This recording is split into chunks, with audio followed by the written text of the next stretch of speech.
Welcome to the CBS Radio Mystery Theater Archives, the only YouTube channel which has the original classic episodes of the CBS Radio Mystery Theater in order with no ads.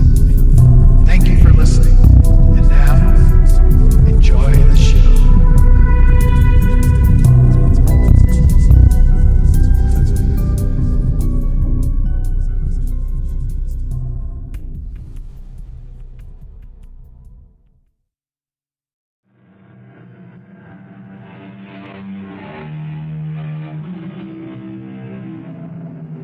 Come in. Welcome. I'm E.G. Marshall. Who can undo what time has done? Who can win back the wind, renew the redness of a last year's rose, or dig the sunken sunset from the deep? Time has an inexorable way of going on, no matter how hard we may try to stop it. And it keeps on unwinding at its own relentless pace, no matter how much we may wish it were yesterday or tomorrow. When can I get out of this hospital, Doctor? Soon, maybe. It's just a tiny wound. The enemy bullet just grazed the back of my head, just brushed by right here. Soldier, have you any idea how it happened that in the midst of battle you got hit by an enemy bullet in the back of your head?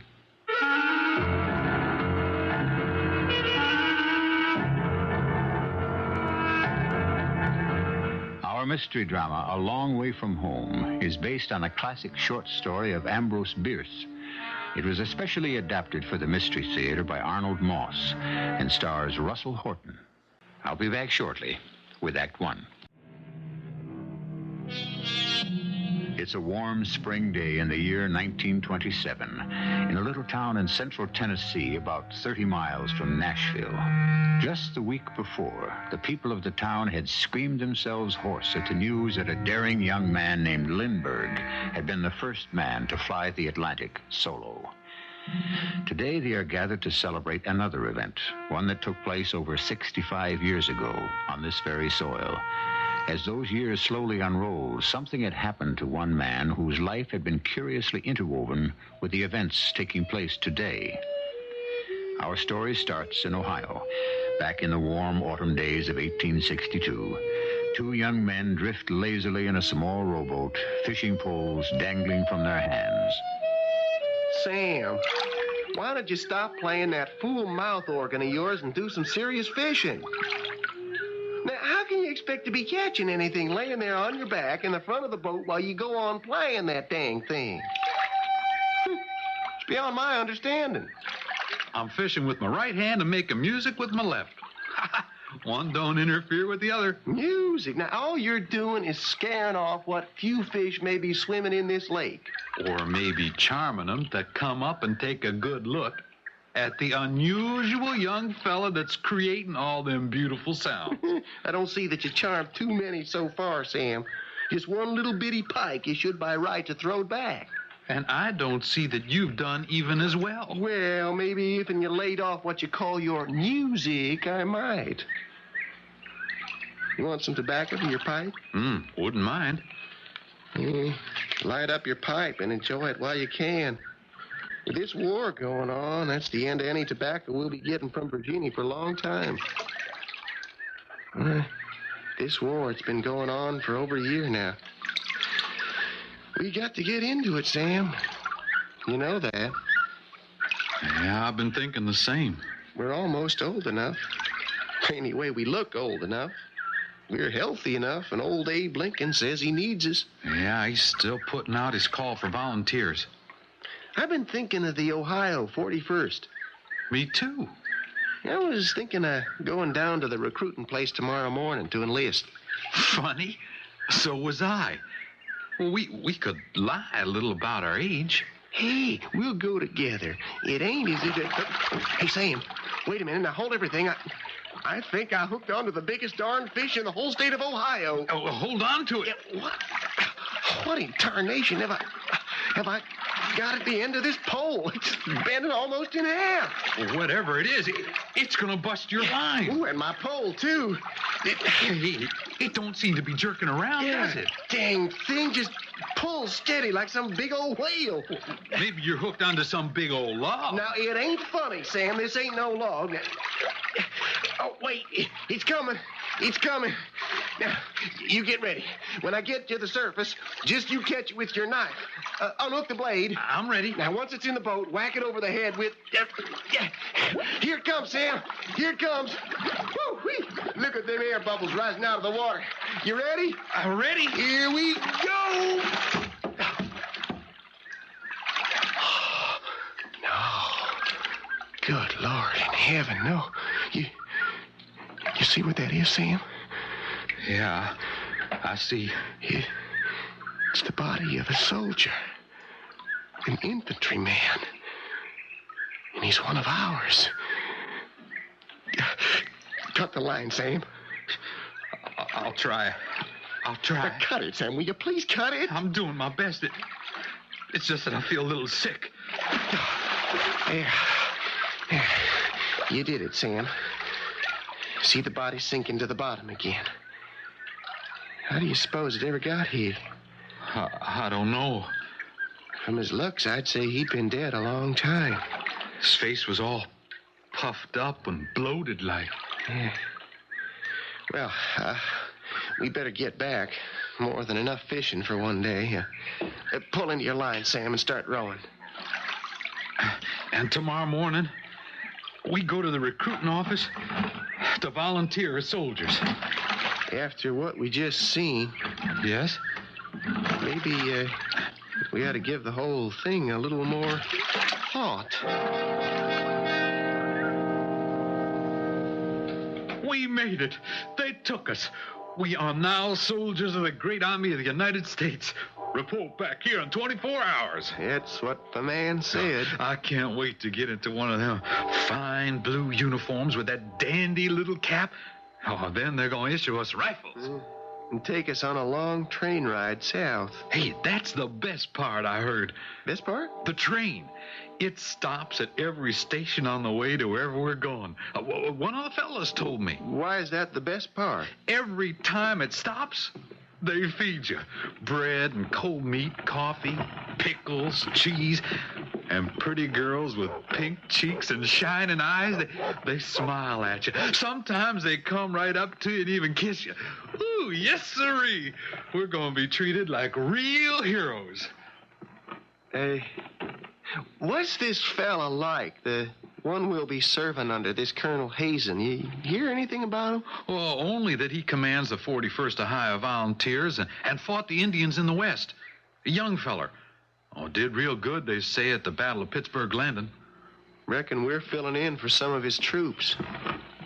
The ones that didn't make it back. I reckon so. Say, what's wrong with you? Nothing. Well, you're acting real glum. Like you wasn't so pleased about being accepted.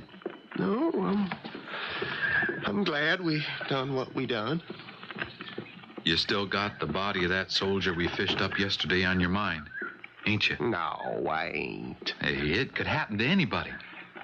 Me, you. But then again, the fella running next to you could drop with a couple of ounces of lead in his belly and nothing ever touch you. Once we actually get into battle, what do you think it'll be like, Sam? Hard to say. Think you'll be scared? Coming under enemy fire? Hard to say. Maybe. Well, then what? Well, seems like I'd have one of three choices. I either go forward without being touched, or I get hit in a fall, Or what? Nah, I don't think I could ever do that. Do what, Sam? Turn around and run in the wrong direction. No, I just couldn't do that. How do you know you couldn't, Sam? How can you be sure?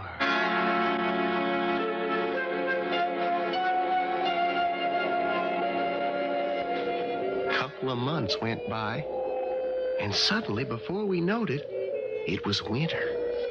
The trees was as bare as skeletons, and the cold bit into us like the jaws of a steel hunting trap. We were somewhere in Tennessee with the first light of dawn. The fog began to lift, and we could see the whole army of the Cumberland. Our army in front of us, stretched out for what seemed like miles.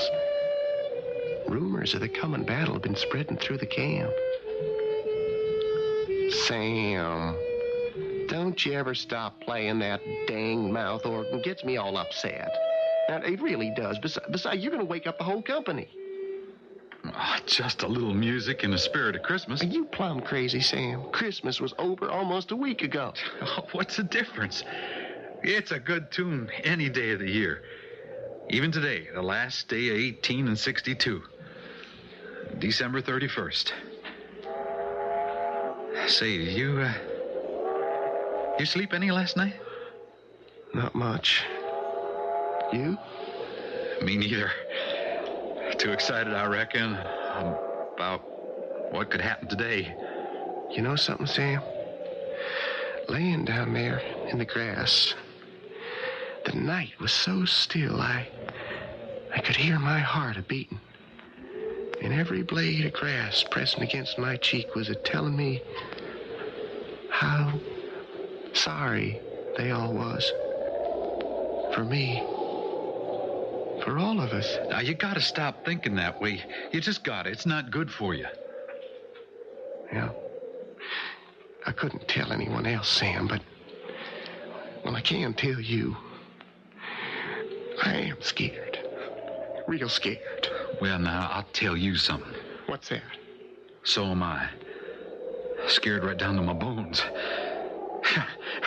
That's why I keep on playing this here mouth organ. To keep up my spirits. And I'll tell you something else. What's that? So long as we stick together, the two of us, keeping an eye on each other, protecting each other, well, then I ain't half as scared as I might be. Yeah. I know what you mean, Sam. Today could be the biggest fighting of the whole dang war. But we're gonna watch out, each for the other, no matter what happens. Ain't we? No matter what happens. The words was hardly out of our mouths when all hell broke loose. The Confederate troops had retreated to this area some 30 miles south of Nashville. Our boys, with a much bigger force, had been tailing them for days. Each was planning an attack, we was told, on the other's left flank, and the enemy struck first. Our brigade, Hazen's brigade, was right smack in the line of their biggest guns. Keep your head down. The minute their fire lets up a bit, we'll make for cover on that big rock over there. We gotta get to the top of the hill ahead of us. Oh, doggone! Oh, that was a close one. Now, any minute now, we're gonna make a run for that rock. And we stayed together. The rebel guns was a-shooting fast and furious as foot by foot we dragged ourselves across the bodies of our own dead, firing as we went. We could hardly see where we was going, what we was shooting at. The smoke was that thick. All of a sudden, Sam sprang to his feet and started to run forward. Here they come, right at us. We'll stop them. Now, let's go! No! Sam, what's the matter? I've been hit. Hit bad. You just keep going straight ahead. I can't help you, Sam. There's nothing I can do to help. I know that. What's the matter with you? Where are you going? I'm going this way. But the enemy's over there. Ahead of us. You're running the wrong way. The wrong way.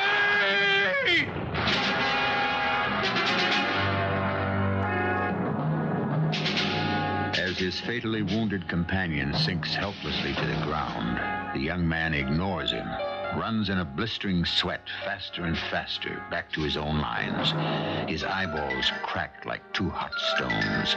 His lungs choked with the suffocating smoke of battle. How far can he go? Can anything slow down this panic of self-preservation? I'll be back shortly with Act 2. you ever stop to think of the meaning of the word courage? Is it, for example, the extraordinary act of boldly pushing forward into the face of almost certain death? And does cowardice, what might be called the lack of courage, mean a weak-hearted refusal to accept that challenge? There are some who think it takes a certain kind of courage just to be what others would call a coward, to act in a manner different from what's expected of us. As I ran from the enemy lines, the rest of our men were running toward him. A good many were dropping to the ground like so many sacks of flour. Some still moving and twisted in funny positions like they was dumped out of the sky. It was all I could do not to step on them. The more I ran, the more the shells kept whirling around me, exploding all over the place. Every little lead ball was searching for me, a ball of death with my name on it. And I thought of Sam laying out there, bleeding his life away. And I got mad at myself. Not because I was running away, but because I'd done nothing to help Sam. I begun to laugh. Why? I don't know, except maybe I was glad it was Sam's inside spilling over the Tennessee soil and not mine. I noticed I had no rifle. My cap was gone, too. There seemed to be a lull in the fight. Something hit me on the back of the head. I put my hand up and saw some blood. Then everything about me suddenly went pitch black. I passed out, cold.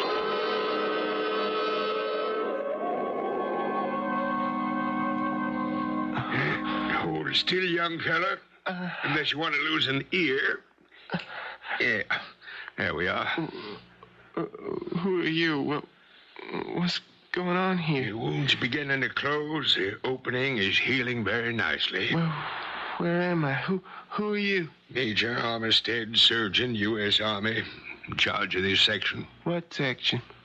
This base hospital. Army hospital? You're a very lucky young man. If that bullet had hit half an inch to the left or to the right, you wouldn't be here. What bullet, Major? The one that you got in the head during the fighting. But, we've taken good care of you. You're going to be all right. It was just a little wound, wasn't it, Major? I didn't feel no pain, just a little buzzing noise. Now, you get some rest, son. But I gotta get back as soon as I can. Of course, I understand. I gotta get back to my company.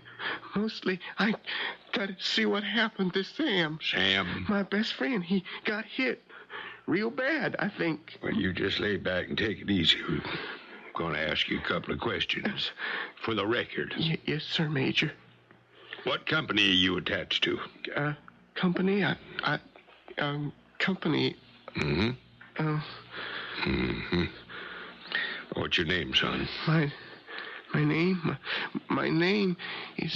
Your name? What do your friends call you? What does Sam call you? I can't remember. We try real hard. I can't remember. I see. When can I get out of this here hospital, Major? Soon. Maybe. How soon? Can't quite say. Well, not yet. A bullet just grazed the back of my head. Just brushed by right here. Keep your hand away from your head and don't put your fingers on that bandage. One last question, soldier. And try to remember. Yes, sir? Have you any idea how it happened you got hit by an enemy bullet in the back of your head?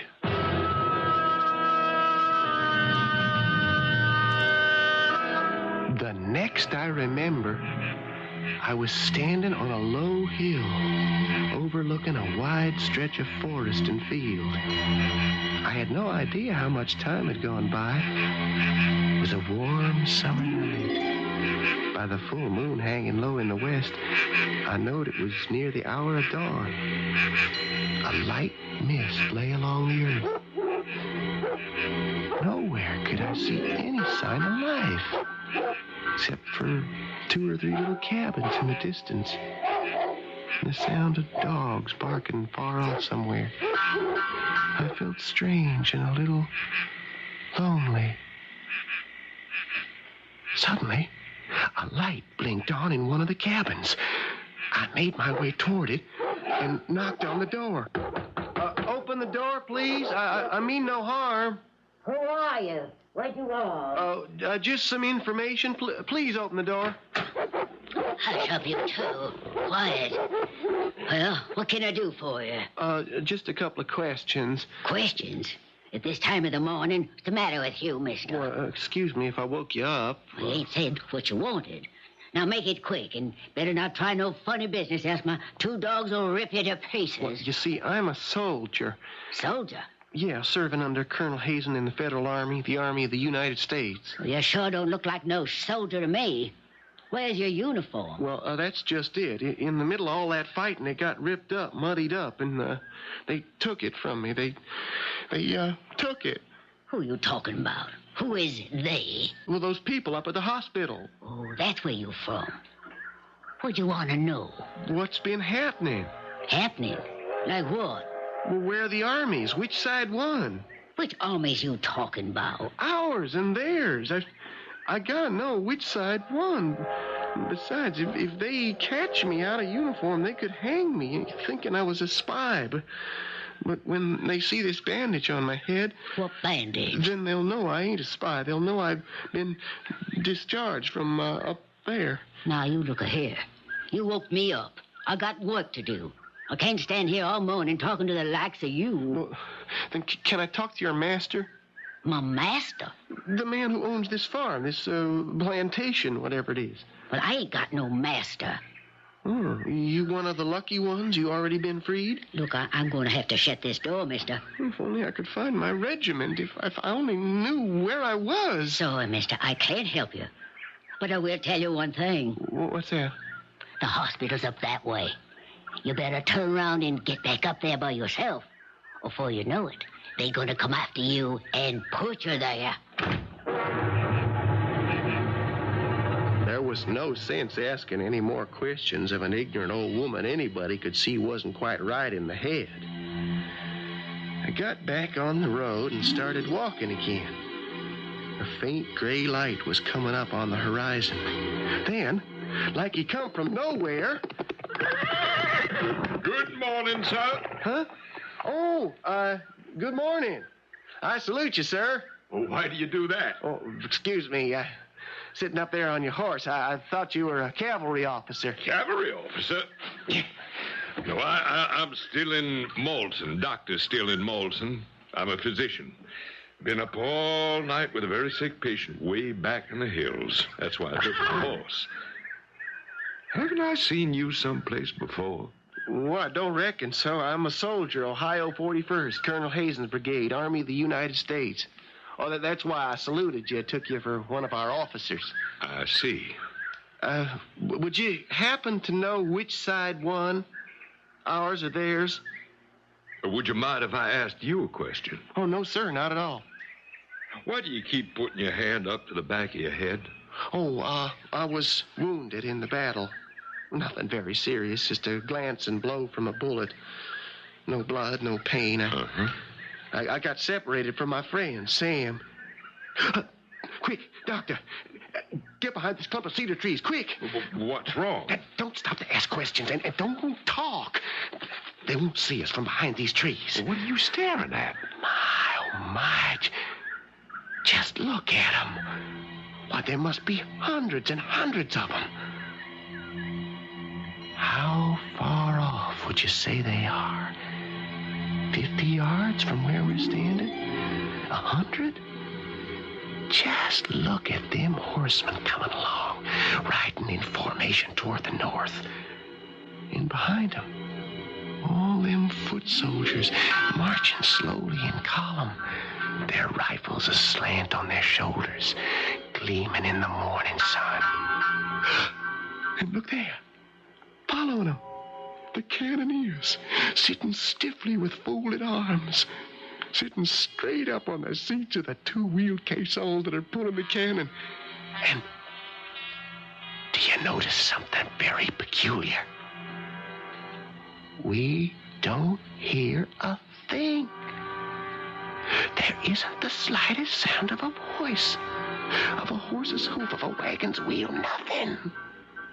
There they are, all moving in absolute dead silence. Why is that? Talk to me, Doctor. Say something. Well, what do you want me to say? Oh, thank the Lord, I hear you. I hear you, and I hear my own voice. For a minute there, I thought I'd gone deaf. You know, Doctor, if them men are what I take them to be, we've lost the battle, and that's the Confederate Army moving north on to Nashville. To Nashville? Only I can't figure out why they don't make any noise. The whole danged army, men, horses, artillery moving along, and not a single sound. Well, you know, some people think there could be an explanation for that. Well, there could? Uh-huh. Something called acoustic shadows. What's that?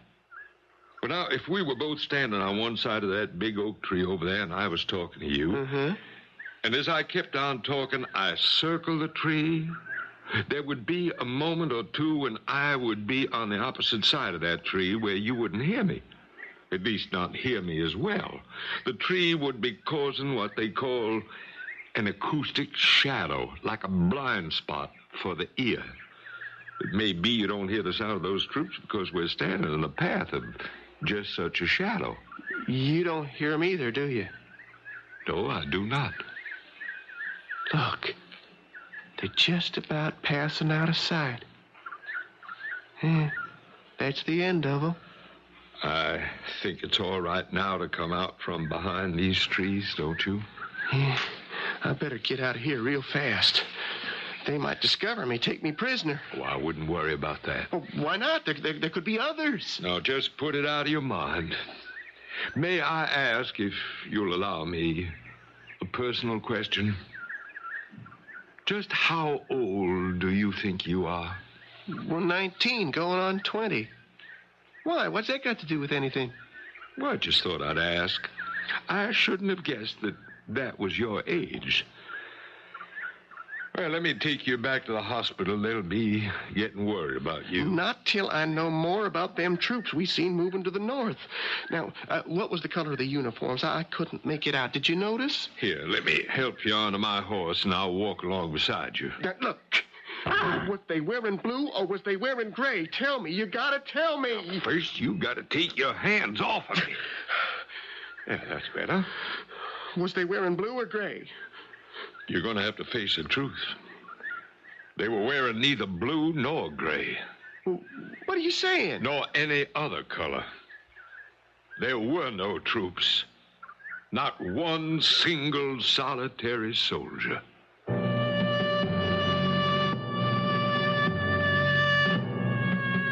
In the devastation that follows in the paths of war, one cannot begin to evaluate the extent of the destruction. Young lives are snuffed out in an instant. Families are destroyed, and often minds, too delicate, perhaps too unready to withstand the shocks of war, collapse and are shattered as completely as any body can be broken, which may well be the case with our young friend. I shall return shortly with Act 3.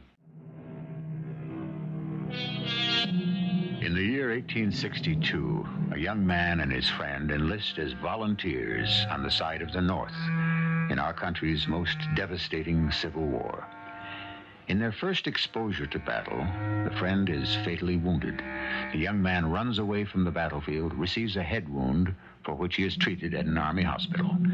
Some time later, he finds himself wandering about the Tennessee countryside, trying to discover the whereabouts of his regiment. He meets a physician from whom he is trying to get this information. Let me take you back to the hospital. It's less than a mile from here. Well, why should I go back to the hospital? The head wound I got is all fixed. You were not discharged from the hospital, were you? Well, not exactly. You left on your own, didn't you? Sneaked out in the middle of the night? Am I right? Well, there wasn't no sense in my staying there any longer. Anyone on the staff see you go? Not a soul. You walked out of the hospital before, haven't you? You won't tell nobody? Oh, trust me. I'm only trying to help. Well, once before. I walked out once before, and if they send me back, I'll do it again. Yeah, but why? I'm sure they treat you very well up there. Because I got to rejoin my regiment. Can't you get that through your head? I've done something bad, and I got to get back. Most of all, I got to find Sam. Let me take you back to the hospital. Here, you get up on my horse. Get your hands off me. Now, don't you dare touch me. Now, come with me. We'll take good care of you. I got a good idea how you'll be taking care of me. You just better take care of yourself. Please. I don't even believe you're a doctor. No, I ain't going back to no hospital. And you, sir, for all I care, you can go straight to hell. I left him standing there, and I went on anxiously down the road. It was still early, but I begun to feel the rising heat of the coming day. Kept looking about me on all sides for some sign of my company, any sign of Colonel Hazen's brigade. In some curious way, the surroundings seemed familiar, but there was a funny kind of fuzziness over everything. Something else was odd. On every side of me was fields planted real neat and careful. Not a single sign of the battle, not the slightest mark of war. Coming up right behind me was a little buggy with a bright red fringe around the top of it, drawn by a chestnut mare stepping along real proud. Oh, a very pretty young lady, 19, 20. She was at the reins. Morning. Which way you headed? Can I give you a lift? I was going that way. Oh, toward town. I guess just about everybody's going to town today. Jump up here beside me. I'll give you a ride. Oh, I appreciate your kindness, ma'am. Here, let me give you a hand. No, I don't need no help, ma'am. Thank you just the same. Where are you from? Ohio. Ohio? You're a long way from home, aren't you? Reckon so. That's a real pretty dress you're wearing, miss. And a very becoming bonnet. Oh, you like them? Thank you. You don't think I'm being forward for saying so? Oh, not at all. I'm very pleased. My grandmother would be just as pleased to hear you say so. Your grandmother? Mm-hmm. You don't say. This is her dress. Been in the attic for years. She let me wear it only because today is so special. Same with the buggy. Been in the family forever. My name's Mary Jo Campbell. Pleased to meet you. What's yours? May I ask you something, Miss Campbell? Oh, certainly. Have you seen any of our troops around? Troops? Oh, you mean for the celebration? No, I mean soldiers, Union soldiers, Federal Army. Union soldiers? Well, you can tell me if you have. I'm doing my best to find them so I can rejoin them. Oh, you're from back there, aren't you? Back where? The hospital? Oh, I was for a short time. A little scratch of a wound back of my head, but they fixed it real good. Oh, they did? Well, here, I rubbed my hand over the back of my head real hard like this. Hey, you see any blood on the palm of my hand? No, not a bit. Like I told you, it was nothing. What's that? What? It sounds like a troop of cavalry passing by. And that's the infantry. And the gun carriers of the artillery. And they are going north, headed for Nashville. That's the same army I saw back there. The silent ones, the ones I couldn't hear, only now I hear them, but I can't see them. Where are they? You see them, miss? No, I do not. But you did hear them, same as I did. What? Yes. Yes, of course I heard them. Oh, I'd give anything to know for sure whether they were our boys or theirs. You hear that? Well, I'm not sure. Listen. You know who that is playing? Sam! Sam, is that you? Where are you, Sam?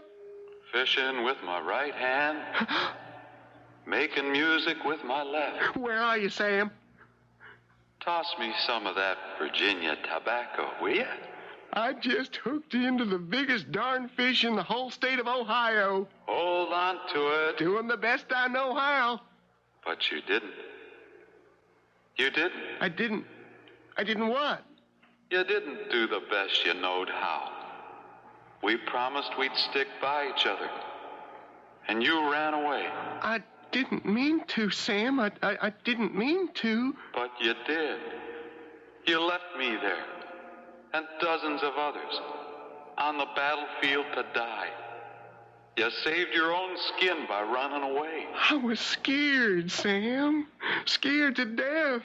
We was all scared. I'm sorry, Sam. Real sorry. You gotta believe me. Sorry? Sorry? I can't hear what you're saying. I'm telling you, Sam. I'm telling you, I'm sorry. I'm sorry. Take it easy. Everything's going to be all right. Oh, that's you, miss. I'm still right beside you. Oh, I reckon I must have been shouting. I thought I was seeing an old friend of mine. Maybe it was only in my head. I hope you'll excuse me. Of course. I never do like passing through this part of the road, even in broad daylight. Oh, well, why's that? Well, I always get the creeps. A funny kind of cold chill every time I go by that old military cemetery. Oh, over there on the right. Cemetery? Oh, sure. Getting kind of warm, isn't it? Well, that's to be expected. Tennessee this time of the year. In December? January? It's May. The end of May. May? Yes. January, February, March, April. That would mean I was up in that hospital for 5 months. 5 months? What's that, miss? That's not in my head, is it? No, that's the Army Band. All the way down from Washington, D.C. Just for today's celebration. What are they celebrating? Oh, you'll see. You'll see when we get there. Hey, Jack.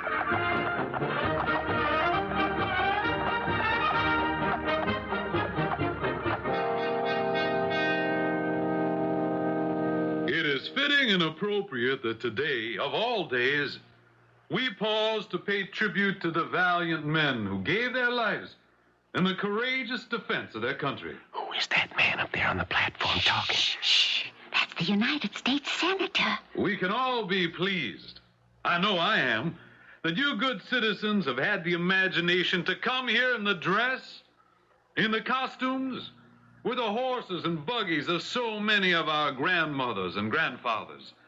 It adds the color of a joyous celebration to the solemnity of the day. What's he talking about? Costumes? Listen. But this is, after all, a day of dedication, of commemoration of the more than 20,000 soldiers of both sides, North and South, who gave the ultimate sacrifice, who spilled their life's blood here on these very sacred grounds.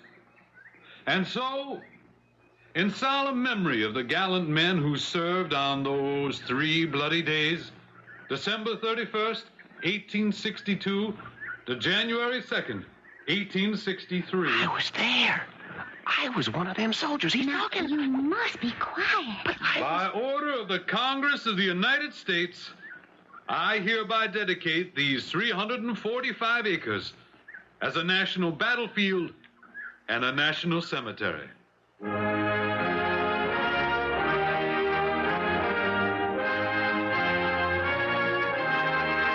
I'm made my way through the crowd of people best I could, trying to get to the platform to tell that senator who I was.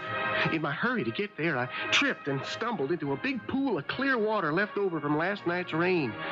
As I tried to get to my feet, I caught a glimpse of my face in the water. And what I saw filled me with horror. I was looking at the face of a very old man. The skin was like old brown wrapping paper. The hair was white, snow white. I raised a trembling hand to the back of my head, looked at the palm. No blood. How strange, I thought, that a little bullet that just grazed the skin and a couple of days in the hospital could do this awful thing to me. Or could it be that I was in that hospital longer than I figured? Longer. Much longer.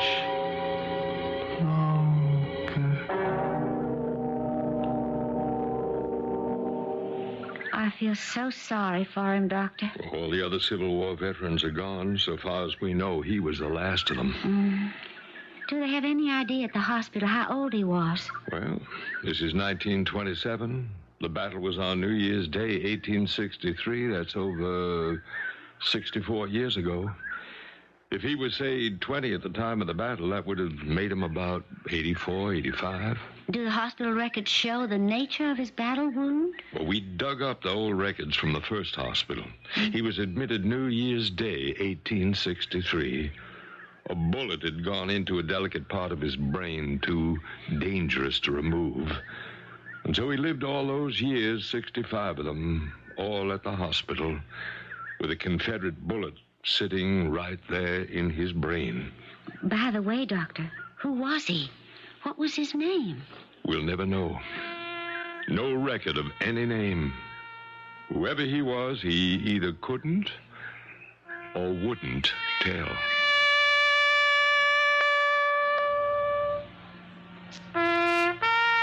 My name is Might Have Been. I'm also called No More, Too Late, Farewell. The body of the old man was placed among his comrades in arms, and he became another of the nameless dead that already rested under the sod and the dew, waiting for the judgment day. Love and tears for the blue, tears and love for the gray. I'll return in a moment. Today in a little Tennessee town, the Stones River National Battlefield and Cemetery stands as a proud memorial to the more than 20,000 soldiers of both North and South who fell there on December 31st, 1862. The valiant soldiers of William B. Hazen's brigade are especially honored by a monument that was erected there in 1863 by the survivors of that brigade. And sleeping there peacefully among the over 2,500 unidentified dead may well be someone like the old man of the story you've been listening to. Who knows?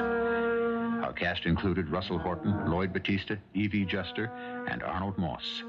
The entire production was under the direction of Hyman Brown.